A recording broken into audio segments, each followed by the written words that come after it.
I'm Ryan Betson. I'm Max Cooper. And this is our review of God of War Ragnarok. So straight off the bat, a massive thank you for PlayStation Australia for providing Max and I the review code of the latest from Santa Monica Studios. Now, look, everyone knows, Max, yourself included, how much God of War 2018 means to me. So Absolutely fuck all. yeah, No, yeah, sorry. no. It is. I have gone on the record saying 2018 is my favorite game of all time, especially around its themes of the father, son, and etc., which we'll elaborate more on shortly. So it does mean the absolute world to me that we've been able to spend time with this, spend a good hunk of time with this, and really get like wrist deep in Ragnarok. Max, before we jump into the main beats, let's just give a minute or so. What's your quick impressions? Look, quick impressions following on from our For last, context, we've both finished the game, by the way. Just to yeah. So quick thoughts. Very similar to our first early impressions review video. If you liked 2018 God of War, this is just more of that, but cranked up to 11. Like it's all that and more. They've made such fantastic improvements. It's just in every way, it's just as good, if not better. I would completely agree with that. So this is an incredible sequel to an already incredible game. There was an interview, I believe, where Corey Barlog mentioned that, hey, we were writing God of War, and then we went, oh shit, we better slow this down, because they started writing into what was going to become Ragnarok. And then from there, they sort of clearly built it to be bigger than what it's originally intended. And you can tell there is such a fluidity between both of these titles, especially from a story perspective, in that you know how there's sometimes that stilted feel between games? This doesn't have any of that. It felt like I picked up exactly where we left it. The characters you know and love are still there, and the introduction of new ones. It looks great. It plays great. I cried endlessly. This game is absolutely amazing, and I know I'm coming in with a bias, I guess, accidentally, but on purpose. And I'm happy that my expectations were not just met, they were exceeded. So, Max, let's get into the nitty and gritty. Now, of course, we are doing a non-spoiler discussion, aside from being NDA'd up the butthole. We literally cannot, and we would not spoil this game for you in any way, because why would we? This game is brilliant, and you should be experiencing it the same way that we did, in that no one interrupted it, no one gave us spoilers, we just got to play and enjoy it. And I think Skill Up made a great tweet about it today, at time of recording, is that you should be surprised at the same way that we were surprised when we played it. And I couldn't agree with that more. So, in the overall summation of the story, it sets up a number of years after the events of God of War 2018. Fimbulwinter is upon the 9 realms, and we are slowly approaching what could be Ragnarok. Also, it is Ragnarok's the name of the title. So Kratos and Atreus, their relationship has grown and blossomed in that time. Atreus is now a young man rather than a boy.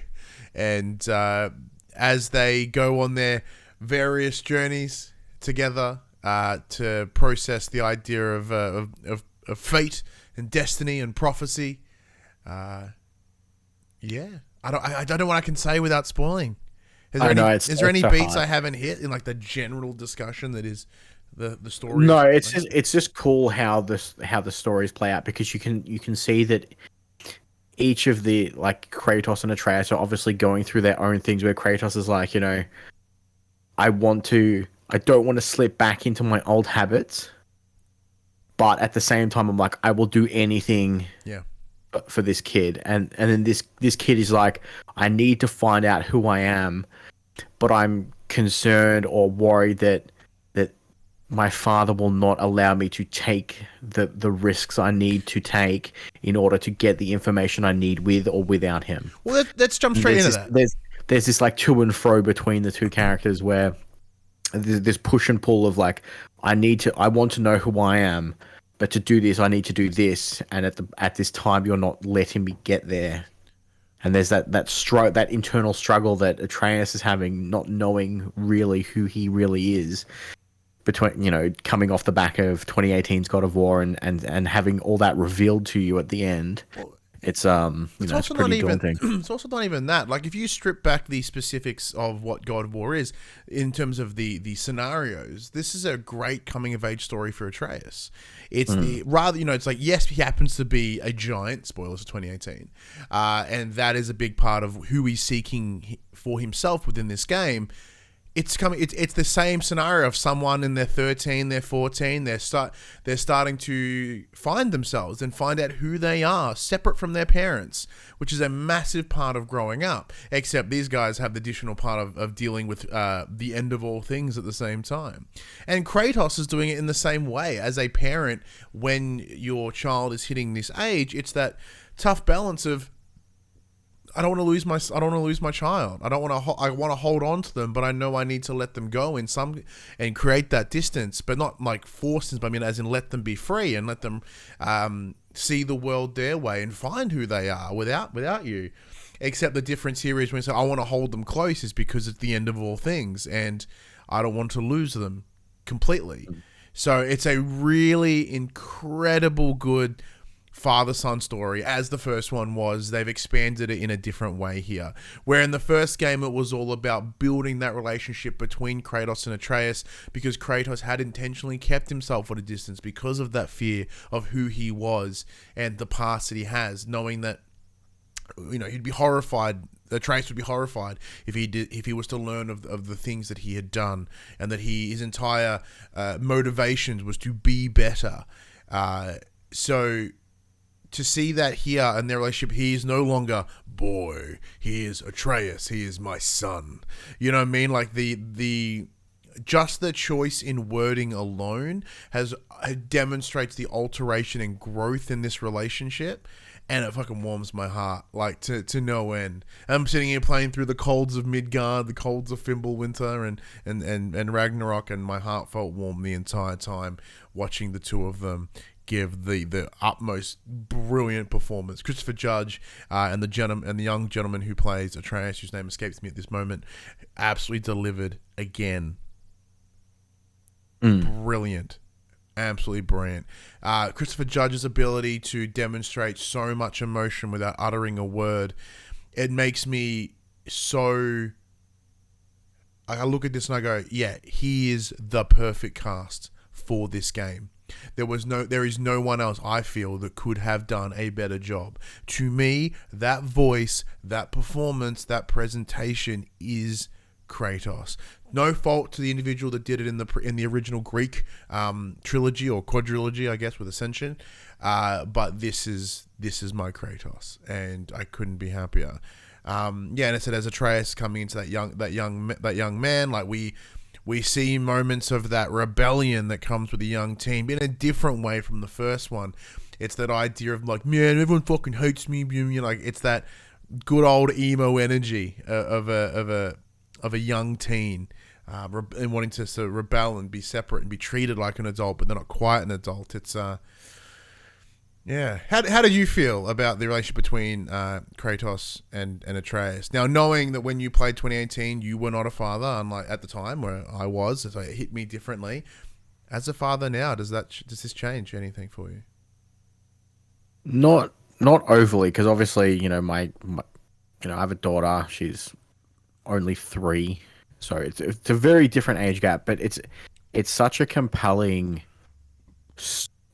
narrative between those two characters in this game, and like I said, it started so strong in 2018, and they've just completely upped the ante. That it feels so genuine. I think that's one of the biggest selling points for it. Is it? It really makes you believe that this is This, they show their emotions so well because similar to what you said, Kratos can do it without uttering a word.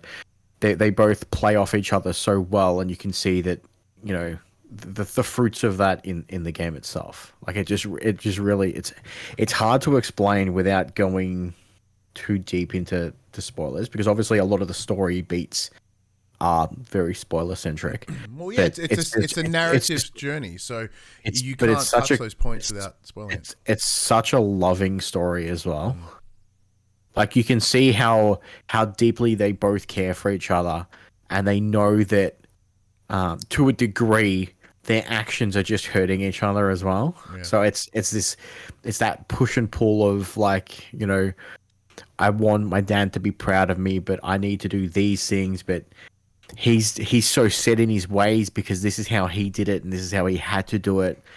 And he doesn't want, and although he doesn't want me to follow down that path, he wants me to forge my own path. To a degree, he's also denying me that whilst, trying to protect me during these end of days, during this, it's such a fantastic, compelling story. Yeah, it's one of those it's definitely a must play. Like spoilers already because the game's fucking brilliant. Like this is the front runner for my game of the year, and I already knew that coming in. Pardon me. Like I had a feeling that Ragnarok, I'm gonna play this in my game of the year, and it is. And like aside from all the other beats that we're going to talk about in this review, just the performances alone is enough for me to go, this is it. This is the one. Well, it's funny. Like I had this conversation with you about a week ago because I finished it a few days before you did. If I was to judge my game of the year on the gameplay alone, I think Elden Ring would still take it. But as an entire package, God of War just completely blows it out of the water. Very much so. Like and like how much of a hard on I have for Soulsborne games. Like this is just it's brilliant. Like it's really hard to there's not it's not like it's one of those games that it's so near perfect that it's just. But what I love about this game, aside from the story that is Kratos and Atreus, it is all the other characters that are involved in this story, in this journey as well, and how they all have such powerful presentation. So Freya returns. We last we left off in 2018. Her son Balder has just had been taken. He was killed by Atreus and Kratos, and we see in the trailers like her just disdain for the two of them and her desire to destroy them, to take back, to seek revenge upon how Balder was taken from her. Her arc in this game, obviously no spoilers of course, is as brilliant. I think Freya is an exceptional additional supporting cast member in the same way that Mimir is. They deliver such a exceptional background, a different nuance to the story, and like because we're essentially adding a feminine angle to it. Because where we're looking at father and son, we're looking at a mother and a son with Balder and Freya, and sort of that whole aspect as well, which is brilliant. And then we start getting into the lines of Brock and Sindri, who are returned from the original, and holy crap, do they get fleshed out something fierce in this game. Don't get me wrong, they were touched upon in 2018, and we got to learn a lot about them and their involvement in the creation of Mjolnir and like the Leviathan axe and all the major weaponry essentially within the world of Norse mythology. They have such a front and center role in this story, and even though they were fine as supplementary characters, to have them to be given so much more and so much more that means something, like so good. Do you want to before we touch on the next set of characters, do you have anything to say about those ones? No, I think you pretty much hit it on the head. I was just going to point out, as in 2018, how you experience a lot of the essentially like the background lore and Mm. character dialogue and whatnot through mere conversations when you're just traveling. You get that here with the myriad of other companions and people that you meet. So it's tell me a story about them. Tell me how this happened when they did it. Tell me this. And it It's even just goes the other way where they start asking Kratos, because as Kratos has lowered a lot of those walls compared to the yeah, first game, so they're asking him questions about his time in Greece, which is awesome. In like, because they're getting to learn about him as as an individual and his history. So it's expanding on both those things, and where you find they discuss the analogous, I think that's the right word, the similes between their mythology and the Greek mythology, which is it's awesome. And once again, it adds to that character building of Kratos and his willingness and openness to express like his past, even though that had been such a pain point for him coming into this. Which is great. But of course, then it can't be God of War without all the gods themselves. It's in the trailers. You see him. Thor is here, voiced by Ryan Hurst, the actor behind my favorite absolute character in Sons of Anarchy, Opie Winston. So to hear his voice, it fills me with such a happiness, because he was my grounding character. But Thor himself, now, he had a way more dynamic story than I intended. It didn't go down the path I thought it was going to. I'm once again not going to say what it was, but it really caught me off guard, and I thoroughly enjoyed the performance that Ryan Hurst provided.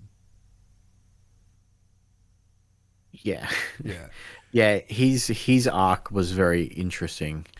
Like granted, almost every character in this game had such a fantastic character growth and arc that where we got to know, why they are the way they are, what brought them to this place, essentially what led them to where they are now. And it's done in such a fantastic way. Yeah, it's just it's so hard trying to praise this when it's so spoiler heavy. Like it's really Excuse because me. like you said at the start, everyone deserves to experience it for the first time just as we did, and Well, we can touch be, upon be some of careful. the Like spoilers are out there because the game yeah. leaked. We can Like touch upon like the basic like the subtext, or like not subtext, like even the thematical part of it. So I mean, at the end, Thor comes in as this a brand simile to Kratos and to Atreus, in that of a relationship with a god as a father, and like this omnipotent, head of the gods, like with Kratos and Zeus, with Atreus and Kratos even, and of course with Thor and Odin. So it was very interesting to sort of to have them share a lot of beats, which is that really good way, because I think one of the greatest things this game does is demonstrate perspective. This character's perspective versus this character's perspective, and even around the same scenario, and how it's seen differently and how it alters. And one of my favorite things this game does is that there's a line that seems really throwaway, like earlier on, and then later around it comes back around and it means more because it's been recontextualized from a different perspective. Even something as simple as the line from one of the opening scenes of 2018, like, don't be sorry, be better. Like, that's something that is so prevalent through this game, with the whole concept of you can change who you are. Like, those things you have done, they don't define you. What was the example? It's not the item, it's its nature. That's kind of something that's explained, and it's the nature of the person is more important than what they have done. Because your nature can't change, but you as a person can. And seeing that be presented in a number of characters, that seems to be the overarching theme, is change. Whether it be in having your child grow up, or wanting to change who you are, or changing as the result of something. It's been really, really good. Now we won't touch on any more of the North gods that appear, because I think the only one that's like clearly advertised is Thor. Like obviously Odin's a big part. It would make sense for him to be in there. It's not spoilers by mentioning his existence. The actor that plays Odin, brilliant. Absolutely brilliant. I can't think of his name, but I heard the voice. One thing I don't want to spoil it. I heard the voice and I went, oh, wait, that can't be. And then I Googled it and went, oh, no fucking way. That's so cool. And like it delivered such a very calming, what's the word I'm looking for? Like a suspiciously calm demeanor, which kind of really threw off all these stories of Odin being this giant tyrant of a god. And this dude, and he's like, hey man, what's going on? How's things? Tyr we can talk about as well, because he's in the trailers. We can talk about him in the preview. So one of the first things you do at the start of the game is you find the God of War for Norse mythology. It's Tyr. And there's some great symbology at this moment in time as well. And just sort of having this God of War go and save the other God of War, because he too had been trained up and mistreated by, this is all in the trailers by the way, mistreated by their All-Father. So to have that little symbology there, oh, fantastic. Absolutely fantastic. But even he, so Tyr's pacifist in this world. So he's just like, yeah, no, I mean, I'm the God of the War, but I don't do war no more. No, that's not for me. That's a whole dynamic too. That was awesome. Once again, change. Very, very cool. Anything you want to touch upon, story or characters, before I inadvertently spoil more? Because I will. No. I think that's good. But if you're coming for the story in the same way that I did, you're in love. You're going to be in love with this game. It's fucking brilliant. Gameplay. So at its core, the game plays near on identical to that of God of War 2018, which makes sense. But in the same way that any sequel sort of really works, it takes what was already brilliant and tweaks it, makes it a little bit better, adds some more things. There's not a lot of difference, I found. Did you feel there's anything major? Not really. All the equipment that you get, armor, all the individual armor pieces and whatnot can be upgraded, and as you upgrade them, they just become better. The skill trees are nigh on identical. I don't recall if you could like socket those extra runes that you could in this one. Yeah, so you could add some individual skills have like you'll stun for longer, you'll deal more damage, or you're less likely to be knocked out of your attack. That was cool. I don't recall if that was in 2018 or not. No, so there's some minor improvements from the skill tree in that you gain benefit from using moves. So within the skill tree, if you had access to, say, this cool finisher or this cool stun technique, whatever, the more you use it, you would get active benefits within the skill tree. If you completed that maneuver, that skill, X amount of times, it bumps up from bronze to silver to gold. And once it hits gold, you can then add a permanent shift to it. So whether it be like extra damage, extra element, extra stun, something like that. That's a cool little feature for to sort of reward you to use more parts of the tree. So that's a nice little touch from a gameplay perspective, rather than just locking into the same standard way.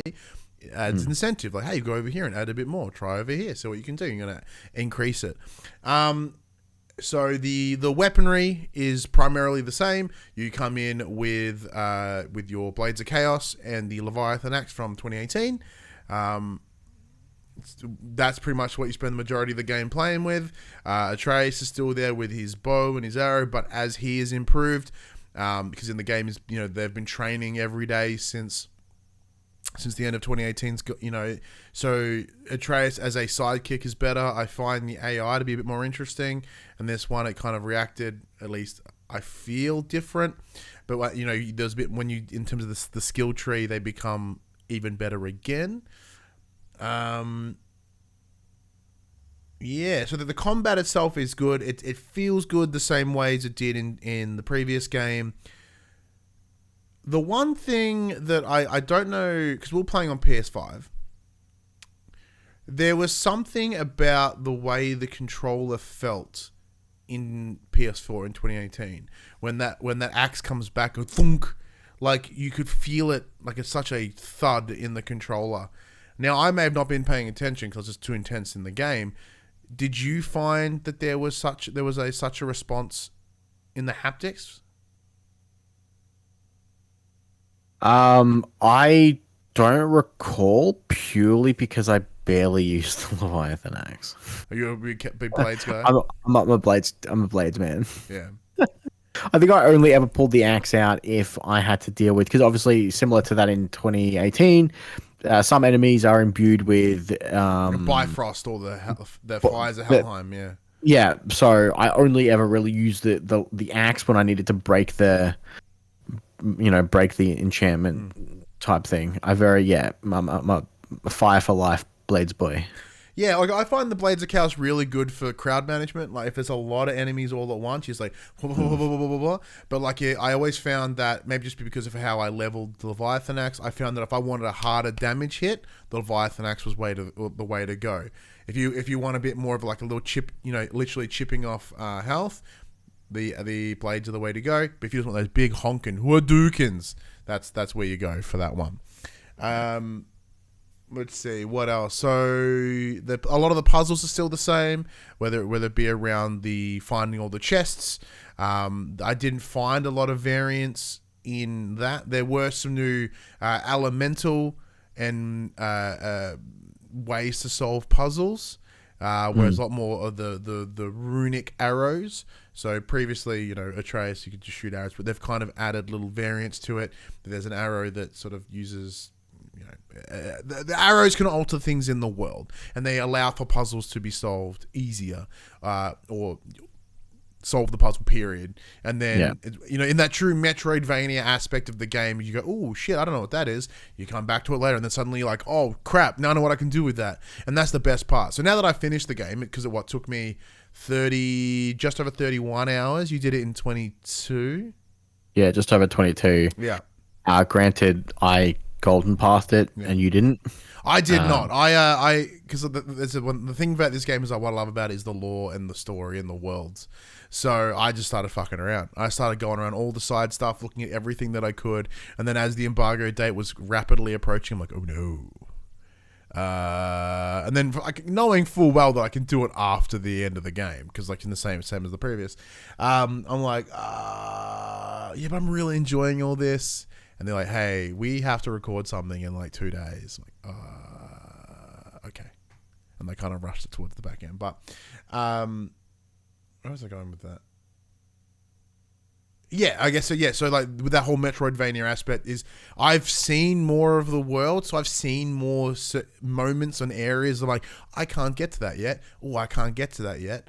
See, where now you're going to have the advantage of if you just start from the first realm and walk your way through, you can clear everything out because you've got everything. Which is essentially what I'm going to do. Yeah, I'm going to get the platinum for this game. I'm 100% doing it. The trophy list isn't live at time of recording. We can't even see. I think I've got 40-something% of them, but I can't even see what they are. So I don't even know what I'm seeking. Which is interesting. My guess is all the usual beats, similar to that of 2018. It's get the collectibles, get this, do that. Yeah, all the story beats, and then all the ravens and all the side quests, and all that sort of stuff, which would be cool. Because I'm pretty sure that there's no trophy booked to difficulty again this time. PlayStation have been really good in the first party releases to not have difficulty connected trophies. With their huge amount of accessibility options, it would be weird to have a gated trophy behind a difficulty. Yeah, and that's great, which is awesome. So I played on right down the middle because it was fun. Yeah, I'm did exactly the same. But yeah, in terms of the gameplay, one of the things I really loved is the different realms. So in the same as the first one, you get to experience a number of different realms. I'm not going to go into all of them, mostly for spoiler reasons. But one thing I really respected and I really loved is that every realm felt different in that even though you do tread on some that we'd seen before, the likes of Muspelheim, we saw that in the first game, you know what that is, it's the mortal looking world. Midgard is, Earth. But what's great about Midgard is previously it was all green, lush and amazing. It's now all white and blue and cold. So their ability to reshape the entire world visually, even down to sledding around the Lake of the Nine compared to boating it before. There's small little details that kind of reshape it, because ice is, some of the paths you may remember, like, oh, I can't go down that path because it's been iced over. Oh, okay, cool. But there's a new path because of it, because the ice has made a different path where the water wasn't.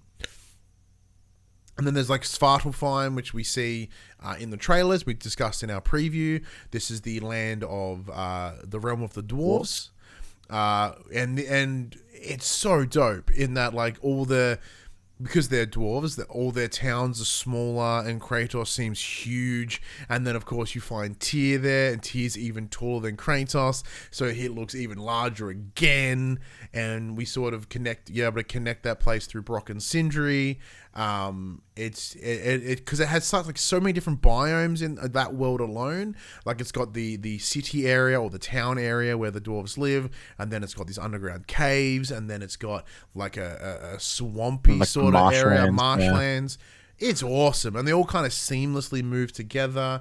And if we want to include like all the Alfheim and all the different ones that we've seen from the previous games, because even Alfheim, right? Like, you go like one time. I said I was going to talk about the realms, but I'm talking about the ones that have already been discussed in previous games. When you go in, like it looks the same but slightly different, because Fimbulwinter has affected it in some way. And there's even moments where you're like, oh, I went this way last time, and the game goes, oh yeah, I think we went this way last time. Like, there was a chest here last time, I swear. Yeah, it's really cool how they do those throwbacks. It's like, hey, this is where I did this. And I'm like, oh, yeah, it is too. Man, that's where you did that. I remember that. Which is really cool. And, of course, there's realms that we go to that we don't experience before. And even then, they had a completely different look and feel, and really represented what the characters, what the creatures are within that space. It was really good. Really good. It's funny. One of the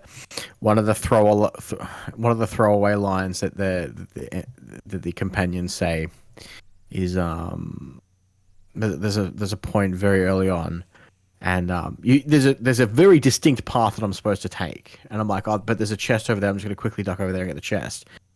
And someone's like, you're going the wrong way. And then Atreus is like, nah, he does this. Dad likes loot. He's thorough. Yeah. He does this. He just kind of wanders off sometimes. And I think there's a place where you go and they're like, oh yeah, I'm sure they appreciate you just grabbing everything that's not nailed down. Thanks. Yeah, love that. It's so yeah. Some of the comments are so meta. It's fantastic. Yeah. But yeah. So I guess with that comes the discussion around like the more hard visual performance side of things. Visually, game's brilliant. I played it on. Before you jump into it, I've just pulled up Sony Santa Monica just tweeted out their graphics modes for PlayStation 5, PS4. Mm-hmm. So I'll just run down the list and then we'll talk about it if you want. So on PS5, we can favor performance, which will give you between 1440 and 2160p, targeting 60 frames. You can favor performance with HFR, which is 1440p with unlocked 60. Or favor performance with HFR and variable refresh rate, which is again 1440p, unlocked 60 frames.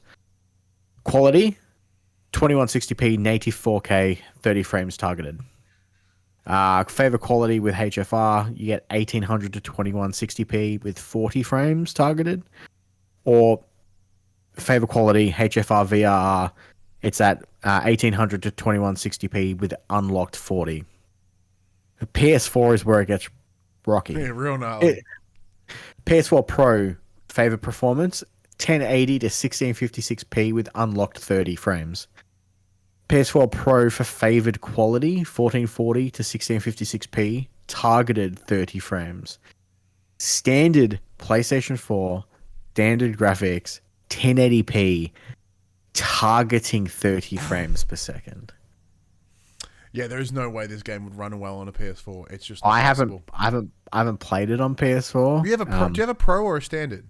I have a standard peasant PS4, which is why I'm tempted to download it and suss it. Yeah, please do, because obviously the code we were provided with gave us access to both PlayStation 5 and 4. I think I might check it out Yeah, so and just I played on give it a little. PS5 with the favorite performance with the high refresh rate, and I think and the VRR, like I went all out just to get the absolute best experience. I did the exact same thing. And like what? Because I part of the great thing about my TV is I can pull up this little game hub that tells me what the active frames are, and I'm sitting at like 90 frames per second for like most of the game. It was awesome, and I had no jitter, no stutter. Like you could imagine there were moments where the frame rate would drop or would alter, but like I didn't have any hitches, any like major noticeable performance problems.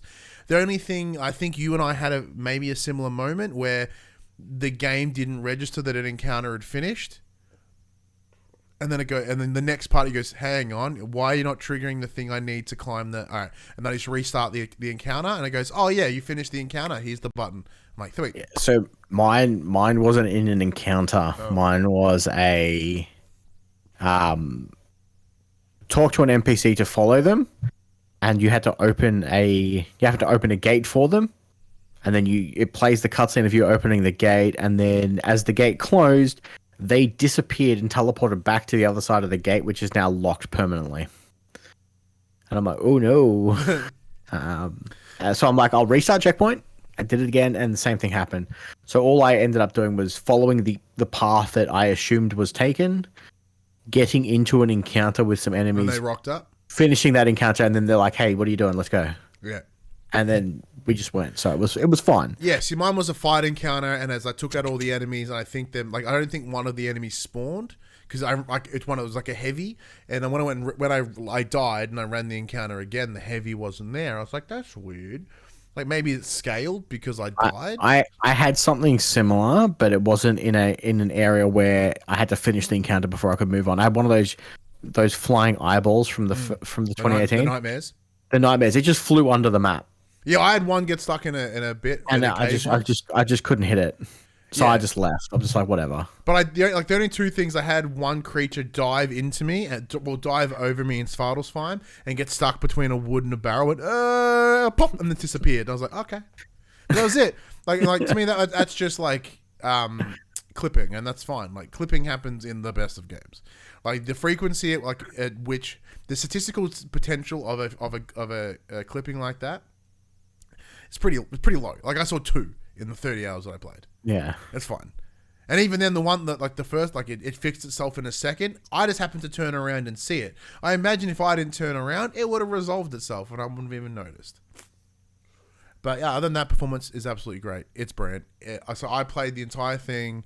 Yeah, they said the high frame rate, high variable, whatever. It looked brilliant. It never even though with a lesser quote unquote resolution, couldn't have told the difference. It looked exceptional. The colors, amazing. My TV also helps. But like, it's brilliant. So I played through my stereo the whole time. Sounds amazing. The thunks, the crackles, the little raven craws, exceptional. So did you play it with your sexy new SteelSeries headset? No. I had it playing through the stereo speakers. Oh, no, that's new. Yeah, normally you normally a headphone guy. What made you stereo? Oh, because you're playing it with your wife. Yeah. Interesting. Oh, we're having a bit of internet troubles there for a sec, but that'll fix itself in a sec. But yeah, no, I was yeah.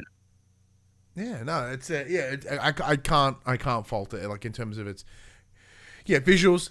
There's a couple characters that look noticeably not as well done. Not well done is the wrong term. So there's a character that you see early on, and then you see him a couple times later on. And as they stand alongside Kratos, you see Kratos and his gruffness and his like very high detailed. They seem like softer a little bit. You can see that he's a background character. Yeah, you can see. Well, it's an important character, but it's like, oh, well, maybe you don't have the same level of detail as Kratos' face, I guess. But that's fine. You still look amazing. It's just noticeably different. Anything from a visuals, performance, etc. Because obviously the story is the main beat for us. Hence we've focused on. Yeah, no, it's like you said, it looks stunning. It plays really well. They've done such a fantastic job. well, we don't want to keep people here waiting here too long because, it's time to go pre-order it and play it or whatever. So, Max, what do I you think preloads are live for people who bought it digitally. Very I think exciting. I'm pretty sure preloads are live in Australia. Max? So, yeah. So, final thoughts. The game is absolutely fantastic. They have improved on 2018's in every way. If you liked the first one, this is a very, very easy must play. Yeah. I'm in the same boat. I believe this game is exceptional. Are there potential flaws? Yeah, sure. But in the same way that I still believe that 2018's God of War is one of the greatest games of all time, if not the game of that generation. Pardon me. For me, I believe this is the exact same. The level of fluidity, as I discussed before, around the original and the sequel really tells me that they had such a cohesive and connected plan and vision for what this game is, what this story was going to be for Kratos. And it happens to be one of the most relatable connecting stories for me, not just as a father, but as someone that this year for me has been a journey of change, a journey of wanting to be better, of not wanting to be the person that I was before.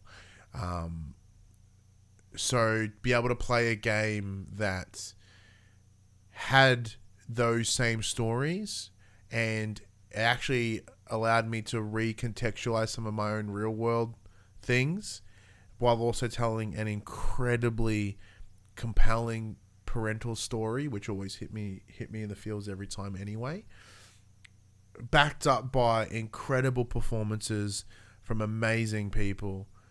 And I truly hope that Ragnarok gets its respect for a Game of the Year consideration. It'll get a consideration for sure, but I do feel that Elden Ring will win out because of all you fucking nerds, when this game is the best game that I've experienced this year. And it will take a lot for this game to be matched for me on an emotional level for sure. Pretty rich for the guy. If it's coming from the guy who only experienced the first 10 minutes of Elden Ring. Yep, because the game sucks. But yeah, I spent the last, this game had me crying a number of times now, and so did 2018. But the last, I don't know, 20 minutes, I pretty much just spent weeping, in the best way. It was just because I was talking to the friend of mine that I've been hanging out with, and she came over and saw some of it. And she got hooked almost instantly, by the way, which was amazing. She's like, what the fuck's going on with all this? Obviously, I can't tell you the part that she came in on. She came in at a very pivotal moment in the story. She's like, what the fuck is all of this? I'm like, you are missing 28 hours worth of shit here. Chill. But to sort of how to share that, someone going to go, oh my God, this is amazing. And to sort of, I kind of lost my thought process there for a second, as I kind of got really lost into the game. What was I talking about before I got distracted? The game. Yeah, I kind of zoned. Yeah, You kind of zoned out. Thanks. How emotional you got in the last 20 minutes? Thank you. Yeah, and I just thought to bring that home. It's just sort of because. Sorry. Oh, yeah, I remember now because she asked me. She goes, how do you feel about now that you finished it? Do you feel let down? Do you feel even if it's brilliant? I'm like, no, this game hit everything I wanted it to be. I did have these great expectations of what I wanted this game to be, but in the same breath, I was like, what if it's not? I've put so much emotional investment into God of War 2018. I've got the collector's statue behind me there. I've got figures over there. I've got these random little boxy things that I've been sent. I've got a poster in my lounge room. I've got statues. I've got literally this game means the world to me. It means everything. Like I've got a tattoo plan to add to my PlayStation sleeve. The big centerpiece is Kratos and Atreus. And I was like, shit, am I going to hype this game up for myself and be bummed out? And as I rolled credits, I felt content. I felt so happy as I wiped away like ugly tears from my face. You know, those real deep fucking down here in your core cries. And I was like, no, this is exactly what I wanted it to be. Like my expectations weren't just met; they were exploded. Like I don't have enough adjectives to describe how great this game is. He's gonna make himself crying about the game. It's going to happen. Because look, next week we're going to record. Next week time we're recording, we are going to record a spoiler chat, and we're going to hit all the beats, and we're going to drop that post launch, right? Just that's only fair. I guarantee you, I'm going to cry in that spoiler discussion as I explain the beats and why they mean so much to me and why they resonate so deeply for me. And I can't fucking wait to go into there. One thing I also can't wait for, I took so many screenshots in this game of just incredible moments. I cannot wait to share them. Oh, I can't wait. I can't wait. I can't wait for the photo mode to be put in. Oh man, I'm gonna run the game again just to do the photo mode because like I can only work off the screenshots. Oh. Look, we don't do rankings on this show. We never really have. I don't believe in them. I say that, but if we did, by God, would this be a 10 out of 10? Bias? Oh yes. Oh yes, very much so. What, you wouldn't? Nah, it's a damn near 10 for me. It's like a good like 9.5 or a 10. You know, like it's right there. It's right there. But anyways, that was our review of God of War Ragnarok. God of War Ragnarok hits your digital storefronts and your physical shelves on November 9th. I am so ready. It's so weird. Like, I've got the game, we've played it, we've experienced it, and now I'm like, oh shit, I still got the collector's edition. So come November 9th, there'll be a video of me unboxing the collector's edition, as well as also unboxing the limited edition controller, because I forgot that I ordered that too. Sweet. I'm glad I loved the game. If only you could get a God of War chair. Oh man, well I know those Titans had like the little Omega symbol on it. Oh, and fun fact, I also just bought some off Facebook Marketplace. Someone had like a Loot Crate exclusive little God of War shield thing. I'm like, I want it, so I bought that too. And there's statues. Oh man, I want more and more in my house. I linked the other day. I'm like, hey, can I buy these foam like axe blades of chaos? Like, no, they look dumb. I'm like, yeah, but they look cool on my wall. But yeah, check it out, November 9th. So my birthday's this week. I turned 33. You're old. Yeah. This has been the most unintentional birthday present I could have ever had.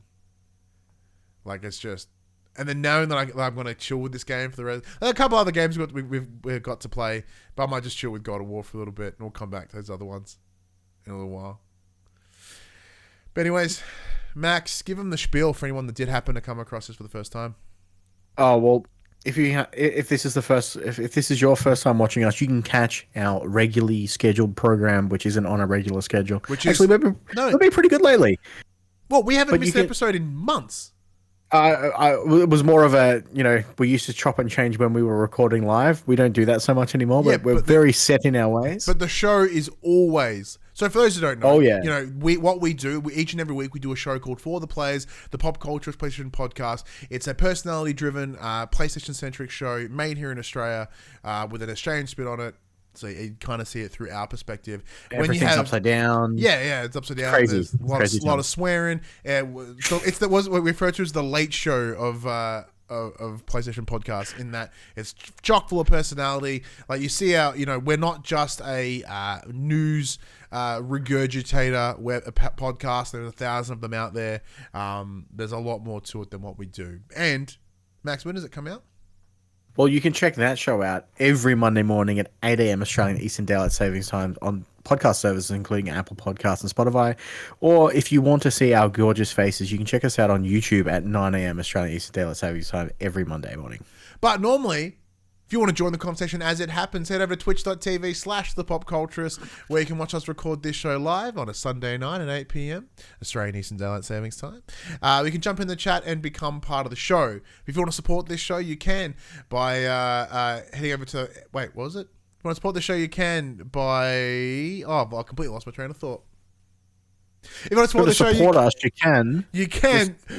Here's my PayPal. Yeah, well, spoiler show you can. So if you're listening to some podcast services, be sure to give us a 5-star rating and a written review. If you're watching on YouTube, be sure to like, subscribe, leave a comment below. I endeavor to answer every single comment. And if you want to support us financially, you can at patreon.com/thepopculturist, as well as our merchandise store, popculturist.com/shop, where you can buy shirts and other assorted shit with our logos on it. But of course, just before you wrap it up, did we get any Twitter questions? No, we did not. Cool. I also didn't chase it up. Yeah, neither did I. We'll do it in the spoilers. So once again, big thank you to PlayStation Australia providing Max and I the review code to spend the last 3-ish weeks with God of War Ragnarok. It's much appreciated. But until next week, until next time, I'm Ryan Betson. I'm Max Cooper. And that was God of War Ragnarok.